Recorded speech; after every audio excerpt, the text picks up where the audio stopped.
Bismillahirrahmanirrahim. Alhamdulillah wassalatu wassalamu ala Rasulillah wa ala alihi wa sahbihi wa walah amma ba'd. Saudaraku kaum muslimin rahimani wa rahimakumullah, insyaallah di kesempatan sore hari ini kita akan kembali melanjutkan pembahasan kitab Taisir Mustalahil Hadits yang disusun oleh Syekh Mahmud Tahan hafizahullah taala. Mohon maaf atas keterlambatan ya. Baik. Insyaallah kita akan masuk dalam pembahasan yang baru, yakni hadis matruk. Pada pertemuan yang terakhir kita telah paparkan ya tentang hadis palsu atau hadis maudhu. Ya, kita telah jelaskan apa itu definisi hadis maudhu. Demikian juga bagaimana mengetahui sebuah hadis itu adalah hadis yang palsu atau hadis yang maudhu. Demikian juga telah kita sebutkan apa yang melatar belakangi atau yang menjadi motivasi orang memalsukan hadis. Ini pelajaran kita pada pertemuan yang terakhir. Maka insya Allah kita akan lanjutkan di kesempatan sore hari ini biidznillah ta'ala dengan membahas hadis-hadis lemah lainnya. Hadis-hadis lemah lainnya yang kelemahannya itu disebabkan karena cacat atau celaan pada sang rawi. Sekarang kita masuk ke dalam kism yang baru, yaitu al-matruk, hadis matruk. Ya, hadis matruk. Baik. Kata beliau, "Idza kana sababu ta'ni fi rawi huwa at-tuhmah bil kadhib wa huwa sababu tsani sumya hadithuhu matruk." Sumya hadithuhul matruk.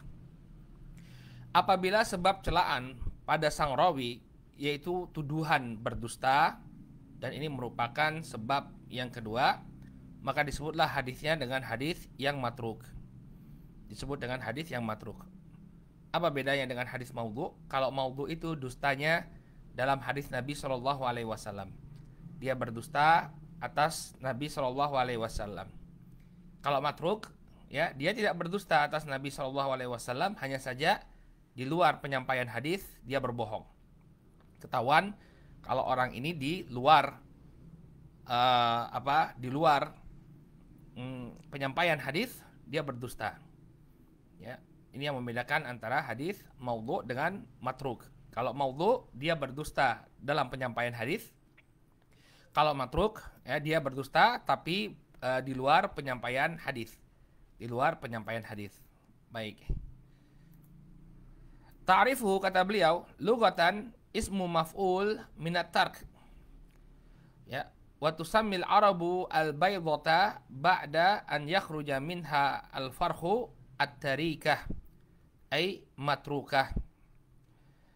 Adapun secara bahasa ya, matruk ini merupakan isim maf'ul dari kata at-tark. Dan orang-orang Arab menyebut cangkang telur setelah keluar anak ayamnya, mereka menyebutnya sebagai tarikah. Maksudnya adalah matrukah. Ini sesuatu yang ditinggalkan. La faidata minha, tidak ada lagi faedahnya. Ya, jadi mereka orang-orang Arab menyebutkan cangkang telur setelah anak ayam itu keluar atau anak burung itu keluar, mereka katakan sebagai tarikah yang bermakna matrukah, sesuatu yang ditinggalkan, tidak ada faedahnya. Jadi hadis matruk ini tidak ada faedahnya, ditinggalkan. Kenapa? Karena rawinya ya muttahamun bil kadhib, dituduh berdusta. Kenapa? Karena dia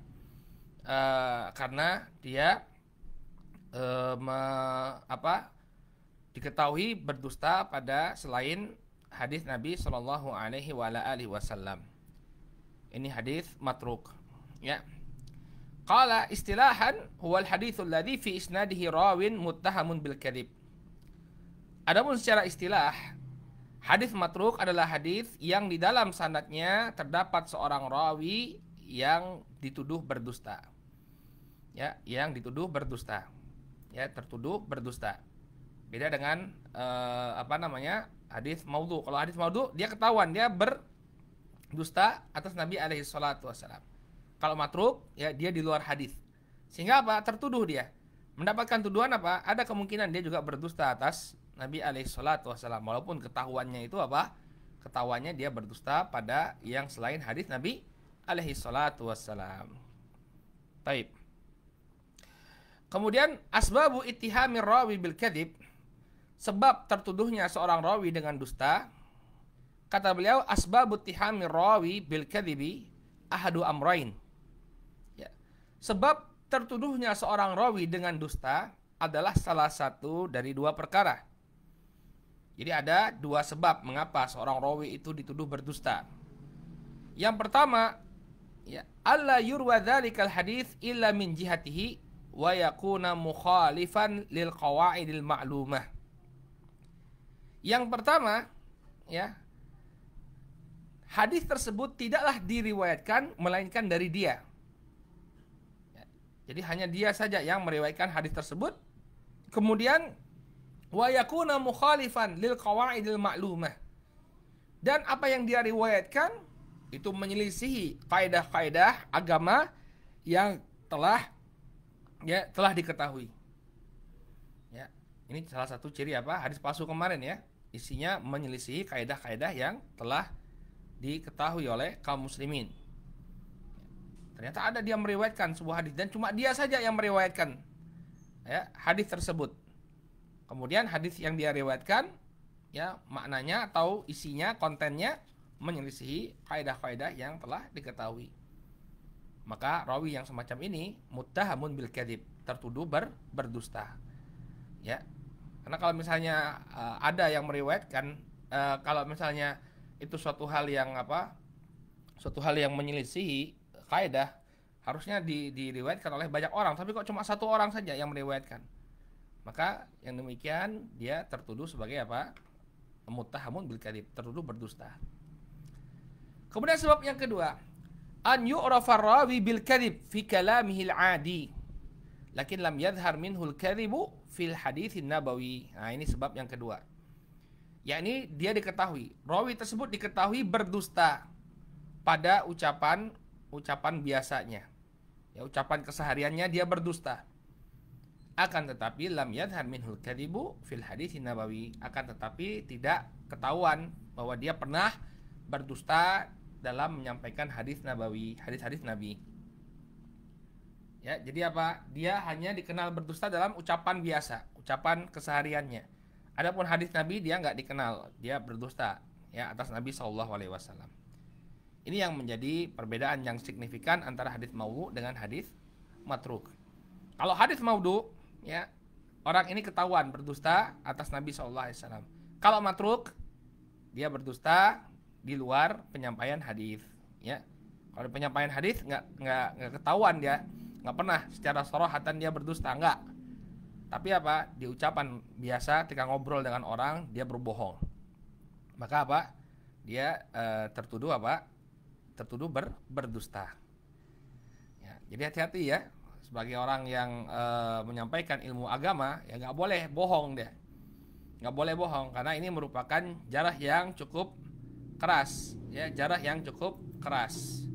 Ketika dia ketahuan berbohong, maka ketahuan berbohong di ucapan biasanya, dia menjadi rawi yang matruk, ditinggalkan, nggak bisa dipercaya. Paham ya? Paham bagaimana membedakan hadis yang matruk dan hadis yang maudhu. Ya. Contohnya sekarang beliau berikan contohnya. Misaluhu haditsu Amr bin Syamirin al-Ju'fi, ya, al-Kufi an Jabir an Abi Tufail an Ali wa Ammar qala. Hadis Amr bin Syamrin, ya, Amr bin Syamirin al-Ju'fi al-Kufi dari Jabir, dari Abi Tufail, dari Ali dan Ammar. Qala, mereka berdua mengatakan, kana nabiyyu sallallahu alaihi wasallam yaqnutu fil fajr wa yukabbiru yauma arafata min salatil ghadah wa yaqta'u salatal asr akhir ayyamit tasyriq. Dalam hadis disebutkan bahwa Nabi alaihi salatu wasallam ya melakukan kunut di waktu subuh. Ya, Nabi SAW kunut di waktu subuh. Kemudian beliau bertakbir pada hari Arafah mulai dari sholat subuh. Ya, sholatil ghadah artinya sholat subuh, sholat fajar. Beliau bertakbir di hari Arafah dari sholat fajar. Wa yaqta'u sholatal asr akhir ayyamit tasyriq, dan beliau memutus takbir tersebut pada sholat asar di akhir hari tasyriq. Tabaan kita nggak berbicara tentang makna hadis ini ya. Kita hanya berbicara tentang sanadnya. Tentang sanadnya ini saja. Kenapa? Karena ada riwayat-riwayat lain yang menyebutkan Nabi kunut di waktu subuh kemudian bertakbir mulai dari hari Arafah sampai waktu asar ayyamut tasyrik. Kita hanya berbicara tentang hadis ini saja dari jalurnya siapa? Amr bin Syamrin. Ya, Amr bin Syamirin. Ya, Amr bin Syamirin ini aja yang kita fokus kita.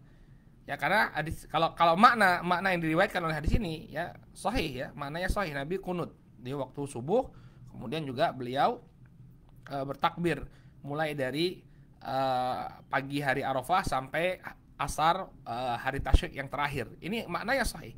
Kita hanya bicara tentang sanad ini saja, ya. Qad qala an-Nasa'i wa Daruqutni wa ghairuhuma an Amr bin Syamrin ya matrukul hadis. Maka An-Nasa'i dan juga Ad-Daruqutni dan yang selain mereka berdua telah mengatakan tentang Amr bin Syamirin ya matrukul hadis, bahwa dia ini adalah seorang yang matrukul hadis, hadisnya matruk. Ya, hadisnya matruk. Jadi rawi yang matruk. Amr bin Syamrin ini adalah seorang rawi yang matruk. Ya, yang muttahamun bil kadzib, yang tertuduh dia berdusta. Ya, sehingga hadisnya matruk. Hadisnya lemah. Taib, ya, ini contoh hadis yang matruk. Kenapa dia matruk? Karena di dalam sanadnya, ingat tadi kita sedang berbicara tentang hadis yang dilemahkan karena celaan kepada sang rawi. Kenapa hadis ini dilemahkan? Karena pada sanadnya terdapat Amr bin Syamirin dan dikatakan oleh An-Nasa'i wa Daruqutni dia matruk hadis. Ini penyebab hadis tersebut menjadi hadis yang lemah. Paham ya? Taib. Qala rutbatuhu, tingkatan dari hadis matruk. Qala marra bina anna syarrad dhaif maudhu. Telah berlalu ya penjelasan bahwa hadis yang paling parah kelemahannya adalah hadis maudhu. Wa yalaihi matruk, tsummal munkar, tsumma mu'allal, tsumma mudraj, tsummal maqlub, tsummal muttarib. Kemudian mengikutinya setelah hadis maudhu, tingkatan yang lebih rendah daripada maudhu adalah matruk, atau yang lebih tinggi ya, yang lebih tinggi daripada maudhu. Jadi maudhu di paling bawah, yang paling parah. Ya. Selanjutnya adalah hadis matruk, di atasnya hadis matruk. Kemudian munkar, kemudian mu'allal, kemudian mudraj, kemudian maqlub, kemudian muttarib. Kadza rattabahu al-Hafidz Ibnu Hajar. Demikianlah yang telah diurutkan oleh Al-Hafidz Ibnu Hajar. Jadi tingkatan hadis dhaif dari yang paling parah sampai yang paling ringan ya, menurut Al-Hafidz Ibnu Hajar yang pertama adalah maudhu yang paling parah. Lalu diikuti dengan matruk, kemudian munkar, mu'allal, kemudian mudraj, maqlub, kemudian muttarib. Baik, ini adalah tingkatan hadis-hadis yang lemah ya, hadis-hadis yang lemah. Baik, yang disebutkan oleh beliau ini hadis-hadis yang lemah karena celaan pada sang rawi ya, bukan hadis-hadis yang lemah karena keterputusan sanad ya, karena keterputusan sanad. Kalau hadis yang lemah karena keterputusan sanad ya, jadi kalau misalnya dia ada keterputusan ini sama ya, kemudian mu'allaq, kemudian munqati atau mu'dhal ya, kalau jelas ada keterputusan sanad maka lemah ya, dia termasuk hadis yang lemah. Kecuali hadis mursal ya, hadis mursal. Baik, sekarang kita lanjutkan kembali. Kata beliau, al-munkar. Setelah selesai dari pembahasan al-matruk, kita masuk ke dalam pembahasan al-munkar ya. Ini level setelahnya ya. Ya, al-maudhu pertama, kemudian matruk, kemudian munkar. Qala al-munkaru, hadis munkar. Idza kana sababu ta'ni fi rawi fuhsyal ghalat aw kasratul ghaflah awil fisq wa huwa sababu as-sababu ats-tsalitsu war rabi'u wal khamisu fa hadithuhu yusamma al-munkar. Apabila sebab celaan kepada sang rawi ini adalah fuhsyal ghalat, banyak salah ya, au kasratal ghaflah ya, atau karena banyak lalai, banyaknya kelalaian. Ya. Awil fisq atau kefasikan. Wa huwa sababu tsalitsu wa rabi'u wal khamisu, dan ini merupakan sebab ketiga, keempat dan kelima, ya. Kita kembalikan ke pelajaran yang terdahulu. Ya, ada beberapa sebab yang beberapa celaan terhadap rawi, ya. Yang pertama adalah kadzib, kemudian yang kedua tuhma bil kadzib, yang ketiga adalah fuhsyal ghalat, kemudian kasratul ghaflah, yang ketiga adalah banyaknya kelalaian, yang keempat banyaknya kelalaian, yang kelima adalah kefasikan. Nah, ini satu kesatuan. Kalau dia terdapat pada sang rawi salah satu dari tiga sebab ini, fahadithuhu yusammal munkar, maka hadisnya disebut sebagai hadis munkar. Ya. Ketika di dalam sanadnya terdapat seorang rawi, misalnya dia fuhsyal ghalat, ya, rawi yang banyak kesalahannya, atau kasratul ghaflah, ya, banyak kelalaiannya, atau padanya terdapat kefasikan, maka hadisnya adalah hadis munkar. Ya. Nanti disebutkan rawinya ini termasuk rawi yang munkar, sehingga hadisnya adalah hadis yang munkar. Ya, sebab kemungkarannya salah satu dari tiga tadi. Imma dia fuhsyal ghalat, banyak kesalahannya atau kekeliruannya, atau kasratul ghafrah, banyak kelalaiannya, atau kefasikan. Qala ta'rifuhu lughatan huwa ismu maf'ulin minal inkar diddul iqrar. Secara bahasa, munkar ini merupakan isim maf'ul dari kata ingkar, yang maknanya adalah diddul iqrar, lawan dari iqrar. Ya, ini apa? Penetapan. Ya, lawan dari penetapan. Ya. Qala istilahan, adapun secara istilah ada perbedaan di kalangan para ulama tentang apa makna hadis munkar. Qala istilahan arrafal ulama'ul hadis al-munkar bi ta'rifatin muta'addidah ashharuha ta'rifani. Adapun secara istilah, maka para ulama hadis telah mendefinisikan hadis munkar dengan berbagai macam definisi. Jadi mereka berbeda pendapat tentang apa definisi hadis munkar. Ya. Kemudian yang paling masyhur dari definisi-definisi tersebut, kata beliau, ada dua definisi. Ya, ada dua definisi. Yang pertama adalah definisinya Al-Hafidz Ibnu Hajar, yang disebutkan oleh Al-Hafidz Ibnu Hajar. Ya.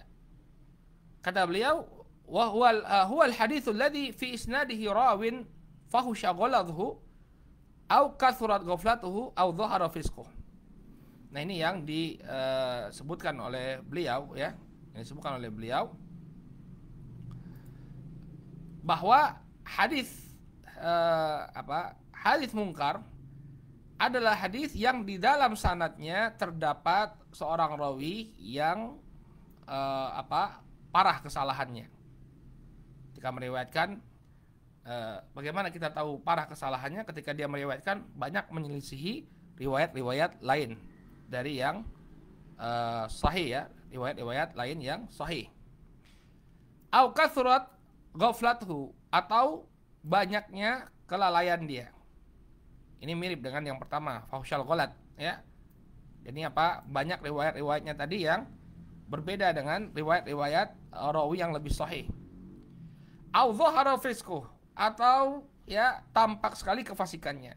Tampak kefasikannya, seorang pelaku maksiat yang menunjukkan kemaksiatannya secara terang-terangan, ya, menunjukkan kemaksiatannya secara terang-terangan. Ini adalah definisi hadis munkar menurut Al-Hafidz Ibnu Hajar, ya. Kata beliau, hadis munkar adalah hadis yang di dalam sanadnya terdapat seorang rawi yang parah kesalahannya, atau banyak kelalaiannya, atau tampak kefasikannya. Qala wa hadha ta'rifu dzakarahu Al-Hafidz Ibnu Hajar wa nasabahu li ghairihi. Maka definisi ini telah disebutkan oleh Al-Hafidz Ibnu Hajar, dan beliau menisbatkan kepada yang selainnya.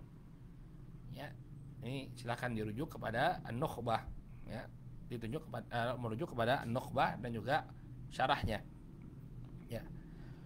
Qala wa masya ala hadha ta'rif al-Baiquni fi manzumatihi. Dan berjalan di atas definisi ini, artinya definisi ini juga dipakai oleh Al-Imam Al-Baiquni dalam manzumah beliau. Beliau mengatakan, wa munkalur fardu bihi rawin ghoda ta'diluhu la yahtamid tafarruda. Hadis mungkar itu adalah seorang rawi ya meriwayatkan hadis secara berkesendirian, kemudian ta'dilnya ini tidak memperbolehkan dia untuk menyendiri. Artinya ketika dia bersendiri, ya dia berkesendirian, maka nggak bisa hadisnya teranggap sebagai hadis yang sahih. Kenapa? Karena dia tidak cukup kuat. Ya, la yahmilu at-tafarruda. Ya, la yahmilu tafarruda. Ya, jadi karena pada dia terdapat kelemahan, maka hadisnya tadi tidak teranggap. Ya, hadisnya tadi tertolak. Ya, kesendiriannya dia atau berkesendiriannya dia meriwayatkan ya hadis tersebut, ya. Berkesendiriannya dia meriwayatkan hadis tersebut, ya, tidak teranggap, ya. Kemudian kata beliau, ini definisi apa yang disebutkan oleh Al-Hafidz Ibnu Hajar dan juga dikuatkan oleh atau diambil oleh Al-Imam Al-Baiquni rahimahullahu taala. Kemudian yang kedua, definisi yang kedua dari hadis mungkar, huwa ma rawahu ad-dha'ifu mukhalifan lima rawahu thiqah. Ya.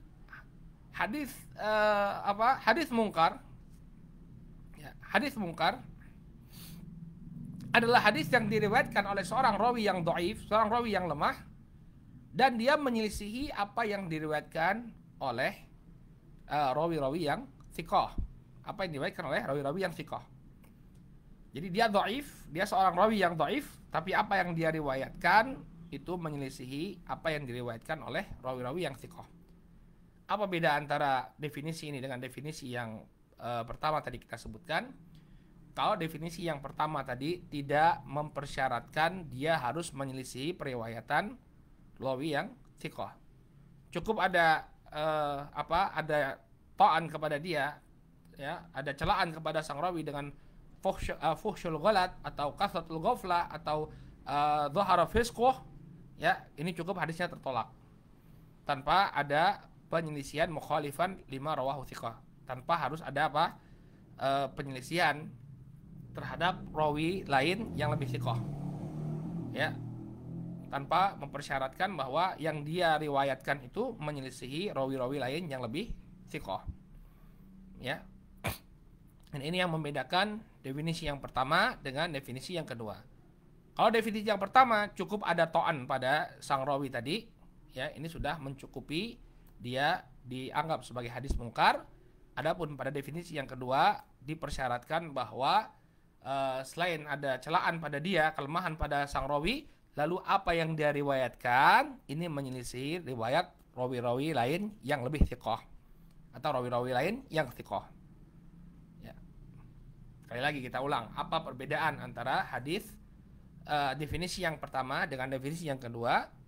Kalau definisi yang pertama, ini kelemahan hadis atau hadis tersebut dianggap hadis yang lemah karena memang rawinya itu adalah rawi yang lemah. Ya. Kenapa hadisnya disebut hadis mungkar? Maaf, kita ulangi dengan ibarat yang lebih tepat. Kenapa hadisnya disebut sebagai hadis yang mungkar? Karena ya di dalam sanadnya ada seorang rawi yang mungkarul hadis. Apa makna mungkarul hadis? Ya, kembali kepada tiga tadi. Fuhsyul ghalat, atau kasratul ghaflah, atau dhahara fisquhu. Ya.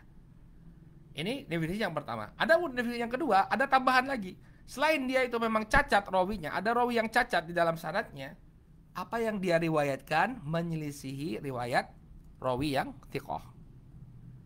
Ya. Menyelisih rawi yang thiqah. Ini definisi yang kedua. Qala wa hadha ta'rif huwa alladhi dzakarahu Al-Hafidz Ibnu Hajar wa tamadahu. Ya. Dan definisi ini disebutkan ya oleh Al-Hafidz Ibnu Hajar dan inilah yang dipilih oleh beliau. Jadi kalau yang tadi beliau sebutkan, kemudian beliau nisbatkan kepada yang selain beliau. Oh, ini ada sebagian ulama yang mengatakan ini. Tapi yang saya pegang kata Al-Hafidz Ibnu Hajar, adalah apa yang disebutkan ini. Ya ini apa? Ada tambahan bahwa apa yang diriwayatkan itu harus menyelisih riwayat rawi-rawi yang thiqah. Ya, ini yang dipegang oleh Al-Hafidz Ibnu Hajar rahimahullahu taala. Qala wa fihi ziyadatun ala ta'rifil awal. Dan di dalam definisi yang kedua ini terdapat tambahan dari definisi yang pertama. Wahya qaidu mukhalafati dhaif lima rawahu thiqat.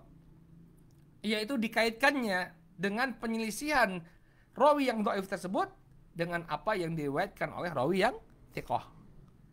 Ya, apa yang diriwayatkan oleh rawi dhaif tersebut ya harus apa? Menyelisihi rawi yang thiqah. Harus menyelisihi rawi yang thiqah. Ini yang menjadi tambahan. Ya, ini tambahan bagi definisi yang pertama. Ya. Qaidu mukhalafati dhaif lima rawahu as-thiqah. Ya, ini tambahan pada definisi mungkar. Ya. Baik. Kemudian al-farqu bainahu wa bainasyadz. Sekarang apa bedanya hadis mungkar dengan hadis syadz? Ya. Ini ada perbedaan yang signifikan. Karena syadz itu juga periwayatan seorang rawi yang menyelisihi rawi yang thiqah juga. Apa yang menjadi pembeda antara mungkar dan hadis syadz? Ya. Kalau hadis syadz itu yang menyelisihi rawi yang thiqah itu adalah rawi yang thiqah juga. Ya, atau rawi yang menyelisihi rawi yang thiqah itu dia makbul dia, bukan seorang rawi yang dhaif. Itu hadis syadz. Ya. Hadis syadz. Ya, padanya tidak ada kelemahan, hanya saja apa yang dia riwayatkan menyelisih riwayat rawi-rawi lain yang lebih thiqah. Dia juga thiqah. Dia juga makbul, seorang rawi yang makbul, seorang rawi yang thiqah. Tapi apa yang dia riwayatkan menyelisih rawi lain yang lebih thiqah. Bedanya mungkar, adapun mungkar yang menyisih rawi yang thiqah ini dia levelnya dhaif. Ya. Dia dhaif, seorang rawi yang dhaif. Ya. Ini yang menjadi pembeda hadis syadz dan hadis mungkar. Kita baca di sini kata beliau, qala al-farqu bainahu wa bainasyadz anna syadza ma rawahu al-maqbul mukhalifan lima rawahu man huwa aula minhu. Adapun hadis syadz ya adalah apa yang diriwayatkan oleh seorang rawi yang makbul menyelisihi apa yang diriwayatkan oleh orang-orang yang lebih utama daripada dia. Ya, dia sebenarnya rawi yang makbul, dia penerima hadisnya itu diterima. Cuma apa yang dia riwayatkan menyelisihi rawi lain yang lebih thiqah atau menyelisihi rawi lain yang lebih banyak jumlahnya. Misalnya yang meriwayatkan dengan riwayat ini hanya dia sendirian, tapi di sana ada 5 atau 6 rawi yang lain yang meriwayatkan dengan redaksi yang berbeda, maka riwayat dia yang menyelisihi tadi disebut hadis syadz. Ya, adapun dia hanya tetap rawi makbul, dia tetap diterima. Hanya saja dalam riwayat tersebut karena dia menyelisihi lebih banyak rawi atau menyelisihi rawi yang lebih kuat, maka hadisnya dianggap sebagai hadis yang dhaif dan disebut sebagai hadis syadz. Adapun mungkar, annal mungkar ma rawahu dhaif mukhalifan lima rawahu thiqah. Adapun hadis mungkar adalah apa yang diriwayatkan oleh seorang rawi yang dhaif menyelisihi apa yang diriwayatkan oleh rawi yang thiqah. Nah, ini kata makbul dan dhaif ini yang memang ditebalkan oleh beliau. Nah, ini yang menjadi pembeda. Kalau hadis syadz itu yang meriwayatkan ya adalah seorang rawi yang pada dasarnya dia makbul. Pada dasarnya dia rawi yang makbul, diterima periwayatannya, tapi menyelisih rawi lain yang lebih kuat. Adapun mungkar, dianya sendiri sudah bermasalah, kemudian apa? Meriwayatkan sesuatu yang berbeda dengan riwayatnya ya rawi-rawi yang thiqah. Ya. Ini perbedaan antara hadis syadz dengan hadis yang mungkar. Kalau syadz itu yang meriwayatkanlah rawi yang makbul, cuma dia menyelisih rawi lain yang lebih thiqah atau lebih banyak menyelisih rawi-rawi lain yang lebih banyak jumlahnya daripada dia, maka ini hadis syadz. Adapun mungkar ini adalah riwayat seorang rawi yang dhaif, seorang rawi yang dhaif. Ya. Kemudian fayu'lam min hadza annahuma yushtarakani fi ishtiratil mukhalafah wa yaftariqani fi anna syadha rawihi maqbul wal munkar rawihi dhaif. Ya. Maka diketahui dari sini bahwa keduanya, yakni hadis syadz dan hadis munkar, mereka bersekutu pada disyariatkannya penyelisihan. Sama-sama menyelisihi. Ada penyelisihan terhadap riwayat rawi yang thiqah. Adapun perbedaannya bahwa syadz ini rawi yang menyelisih tadi adalah seorang rawi yang makbul. Adapun munkar rawinya adalah seorang rawi yang dhaif. Ya. Qala Ibnu Hajar faqad ghafala man sawwa bainahuma. Kata Hafidz Ibnu Hajar, maka telah kelirulah orang-orang yang menyamakan antara keduanya. Sebagian orang mengatakan bahwa yang namanya syadz ini sama dengan munkar. Kata Imam Al-Hafidz Ibnu Hajar, enggak berbeda dia ya. Kalau syadz itu ya rawinya itu rawi yang makbul. Cuma dia mengisi riwayat lain yang lebih kuat. Adapun munkar ya, rawi yang meriwayatkan adalah rawi yang dhaif. Ya, mudah-mudahan bisa dipahami ini perbedaan antara syadz dan dan hadis syadz dengan hadis munkar. Baik. Sekarang beliau berikan contoh ya. Misaluhu, contohnya. Qala misalu ta'rif li ta'rifil awal ma rawahu an-Nasa'i wa Ibnu Majah min riwayati Abi Zukair Yahya bin Muhammad bin Qais an Hisham bin Urwah an abihi an Aisyata marfu'an qulu al-balaha bit-tamr fa inna ibna Adam idza akalahu ghadiba asyaitanu. Apa yang diriwayatkan? Contohnya definisi yang pertama tadi yang tanpa penyelisihan. Ya, tanpa penyelisihan. Ya. Definisi yang pertama tadi hadis munkar adalah hadis yang pada rawinya di dalam sanadnya terdapat rawi yang terkandung padanya atau terdapat pada dirinya salah satu dari 3 sebab tadi. Ya, fahsyul ghalat, kasratul ghaflah atau al-fisq, dhahar al-fisq. Di antara contoh hadis munkar menurut definisi yang pertama adalah apa yang diriwayatkan oleh Imam An-Nasa'i dan juga Imam Ibnu Majah dari riwayat Abu Zukair Yahya bin Muhammad bin Qais dari Hisham bin Urwah dari bapaknya dari Aisyah secara marfu'. Ya, secara marfu'. Qulu al-balah bitamr, makanlah kurma muda dengan kurma at-tamr, yakni kurma yang sudah kering ya. Al-balah itu kurma fresh. Ya, kurma muda. At-tamar ini adalah kurma yang sudah dikeringkan. Fa inna ibna Adam idza akalahu ghadiba syaitan. Maka sesungguhnya ketika seorang anak Adam memakannya, makan kurma mentah dengan kurma yang sudah dikeringkan, ghadiba syaitan, maka syaitan pun menjadi murka. Ya. Qala an-Nasa'i hadza haditsun munkar. Hadis ini merupakan hadis yang munkar. Qala tafarrada bihi Abu Zukair wa huwa syekhun salihun. Ya, hadis ini diriwayatkan secara berkesendirian oleh Abu Zukair. Ya, Yahya bin Muhammad bin Qais. Wa huwa syekhun salihun, dia adalah seorang syekh yang saleh. Ya, sosoknya saleh. Akhraja lahu Muslimun fil mutaba'at. Dikeluarkan hadis-hadisnya oleh Imam Muslim sebagai mutaba'at, yakni untuk memperkuat riwayat lainnya. Ghaira annahu lam yablugh mablagha man yuhtamal ya tafarruduhu. Hanya saja ya Abu Zukair ini tidaklah mencapai derajat bisa meriwayatkan hadis secara berkesendirian. Dia hanya menempati posisi sebagai mutaba'ah. Imma karena banyaknya kesalahan dia dalam meriwayatkan atau banyaknya kelalaian dia. Ya. Kalau dari sisi kefasikan enggak, beliau adalah syekhun saleh. Dia adalah seorang yang saleh, akan tetapi apa? Ya, tafarrudnya tadi enggak cukup.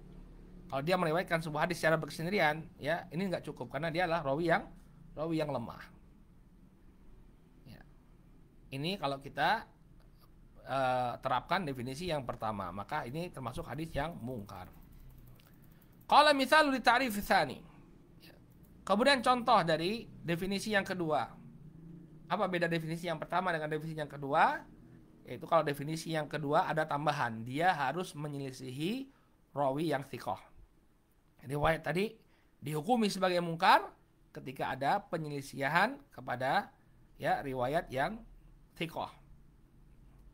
Qala mithalu li ta'rifi tsani ma rawahu Ibnu Abi Hatim min tariqi Hubaib ibn Habib Az-Zayyat. Contohnya adalah apa yang diriwayatkan oleh Al-Imam Ibnu Abi Hatim dari jalannya Hubaib bin Habib Az-Zayyat, an Abi Ishaq dari Abi Ishaq, an Aizar ibn Huraith dari Aizar bin Huraith, an Ibnu Abbas dari Ibnu Abbas, an Nabi sallallahu alaihi wasallam dari Nabi sallallahu alaihi wasallam qala, Nabi alaihi salatu wasallam bersabda, man aqama as-salata wa ata az-zakata wa hajja al-baita wa sama wa qara adh-dhaifa dakhala al-jannah. Ya, Nabi SAW mengatakan, barang siapa yang menegakkan salat, kemudian dia menunaikan zakat, berhaji ke Baitullah dan berpuasa serta melayani tamu, dia menjamu tamu, maka dia akan masuk surga. Ya. Qala Abu Hatim huwa munkar. Abu Hatim mengatakan hadis ini adalah hadis yang munkar. Ya. Kenapa? Li'anna ghairahu an thiqat rawahu an Abi Ishaq mauqufan wa huwa ma'ruf. Karena yang selain dari dari riwayat ini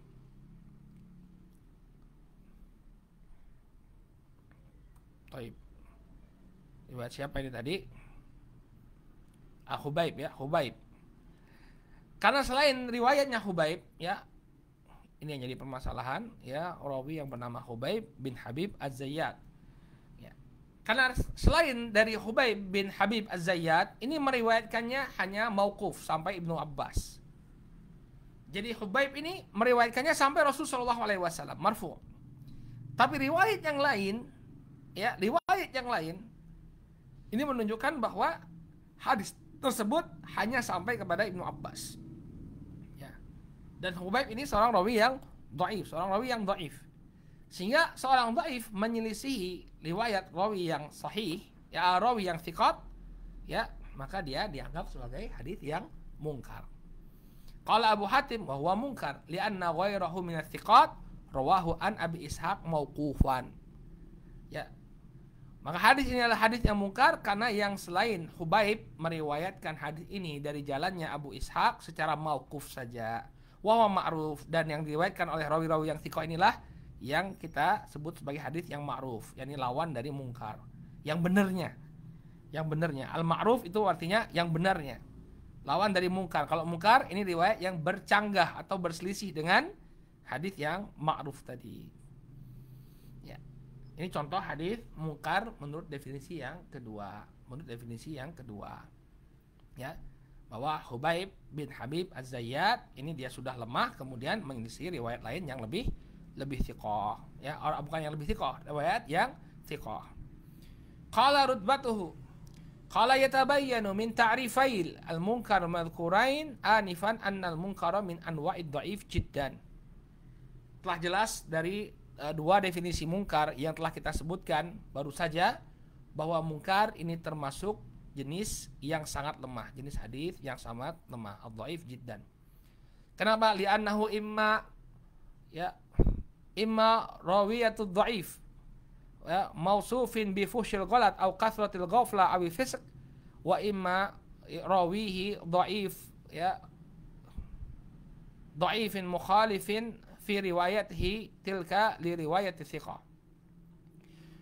Dia disebut mungkar bisa jadi karena rawinya adalah seorang rawi yang dhaif yang disifati dengan fuhsyul ghalat atau kasratul ghaflah atau fisq, atau rawinya dhaif kemudian menyelisihi apa yang diriwayatkan oleh rawi-rawi yang thiqah.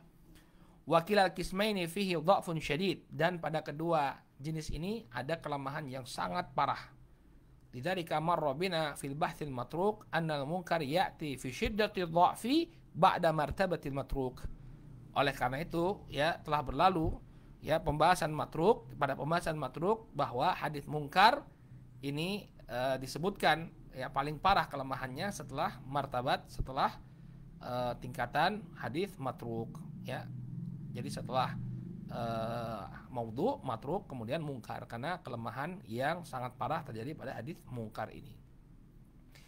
Sekarang lawan dari mungkar adalah al-ma'ruf. Qala al-ma'ruf ta'rifuhu lughatan huwa ismu maf'ulin min arafa. Ya. Ini lawan dari hadis mungkar. Jadi ini bukan hadis yang dhaif ya. Al-ma'ruf ini bukan hadis yang dhaif. Cuma kenapa beliau sebutkan hadis ma'ruf ini? Karena berkaitan dengan pembahasan hadis mungkar. Lawan dari mungkar ini adalah ma'ruf. Apa yang diselisihi oleh rawi pada hadis mungkar, itulah yang disebut sebagai hadis ma'ruf. Qala ta'rifu lughatan huwa ismul maf'ul min arafa. Dia adalah isim maf'ul dari arafa, ya, mengenal. Ya, jadi ma'ruf artinya yang dikenal. Wastilahan ma rawahu thiqatu mukhalifan lima rawahu dhaif.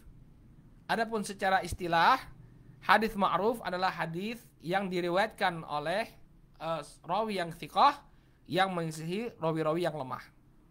Ya, menyelisihi apa yang diriwayatkan oleh rawi yang dhaif. Ya, itu perlu tahu seperti ucapan tadi Al-Imam An-Nasa'i tadi ya. Imam Abu Hatim di sini.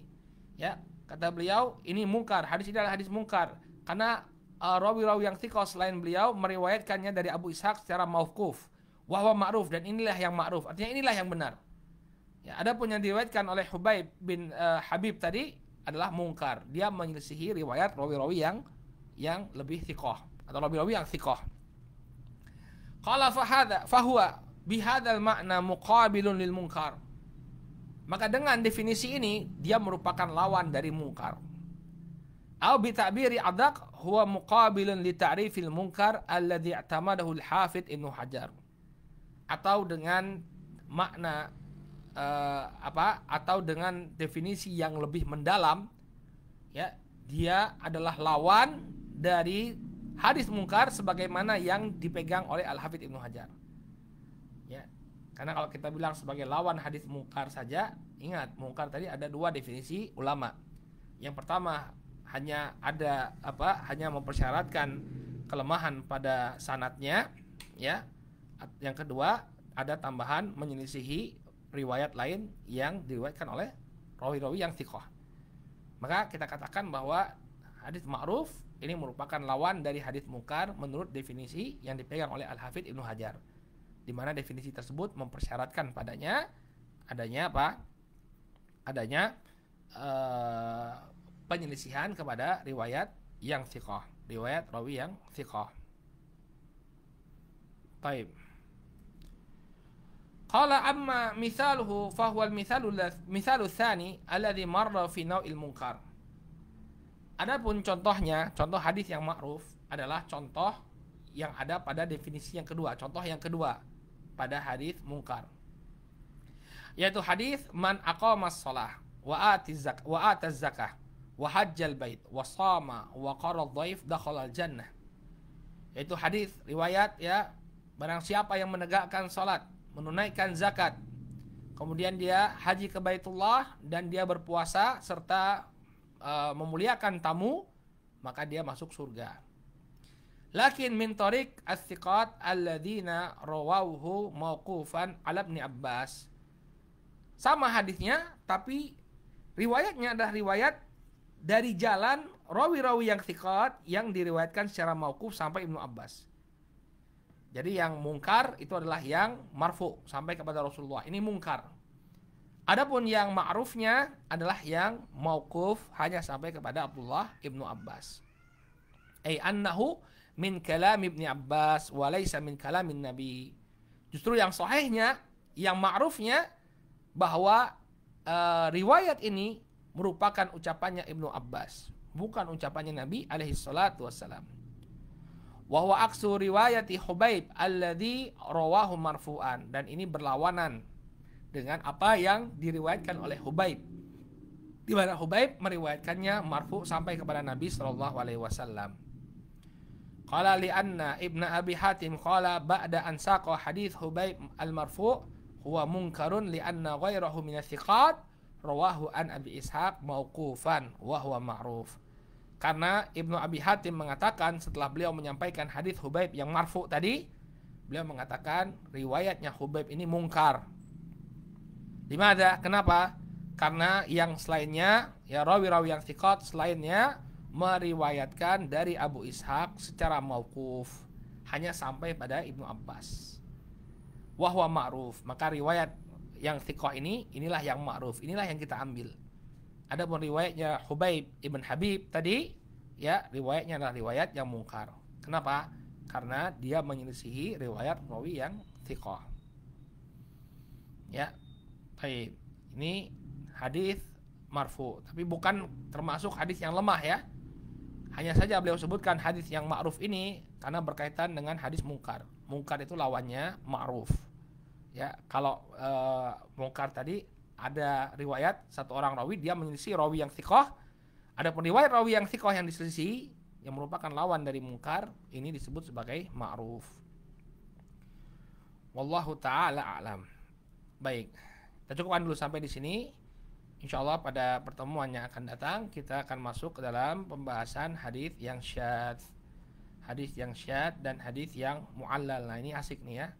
Hadis syadz dan hadis mu'allal.